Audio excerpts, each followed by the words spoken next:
Lusot na sa Senado ang panukalang bigyan ng emergency powers ang Pangulo para tapyasin ang excise tax sa petrolyo. Bago yan, pinagdudahan ng ilang senador ang panukala.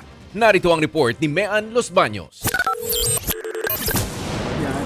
11 pesos and 20 centavos sa kada litro ng gasolina at 6 pesos and 72 centavos naman sa diesel. Ganyan daw kalaki ang mababawa sa presyo ng petrolyo kapag sinuspindi ang excise tax sa langis. Natalakay yan sa debate sa plenaryo kaugnay ng certified as urgent na panukalang bigyan ng emergency power si Pangulong Bongbong Marcos para suspindihin ang buwis sa langis. Pero aminado si Senate President Pro Tempore Ping Lacson, hindi ganun kalaki ang epekto nito sa consumers. Mas malaki pangaraw ang mawawala sa gobyerno. Ang mas may impact yung sa foregone revenues kasi sa simulation parang mawawalan tayo ng 136 billion itong 2026. Kaya we need to further deliberate. Ang isa pang tanong, gaano ba kabilis mararamdaman ang bawas na yan?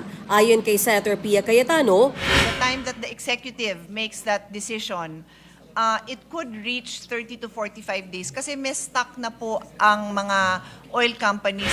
kaya suggestion ni Lacson bakit hindi iklian. Imbis na isang buwan na monitoring, gawin na lang na 2 linggo para masabilis ang tulong sa tao. Pero sagot ng komite, 30 days is really the standard monitoring period that they use. And it is irrelevant or unnecessary to shorten because it is always better to have a bigger range, no?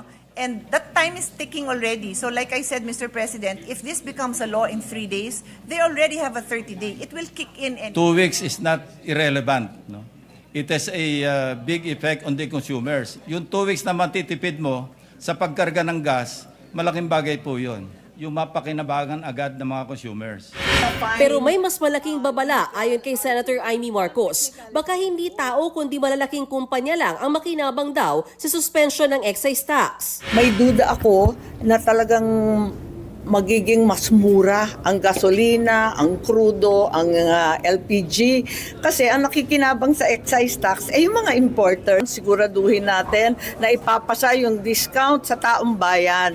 Dagdag ni Lacson, bilyones ang malulugi sa gobyerno kapag inalis ang excise tax. Sa ngayon, may 200 billion pesos na kulang na tayo sa budget para sa taong ito. Kapag nadagdagan pa ng excise tax suspension, aabot sa 336 billion pesos ang kulang. Sa huli, hindi lang ito usapin ang pagbaba ng presyo ng langis. Kailangan ding balansin ang tulong sa tao at ang kakayahan ng gobyerno. Ang dapat masiguro na taong bayan ang pinakamakikinabang. Nagbabalita mula sa Frontline, Mean Los Baños, News 5. Mga kapatid, ako po si Ruth Cabal. Dito tayo sa totoo, dito tayo sa True FM.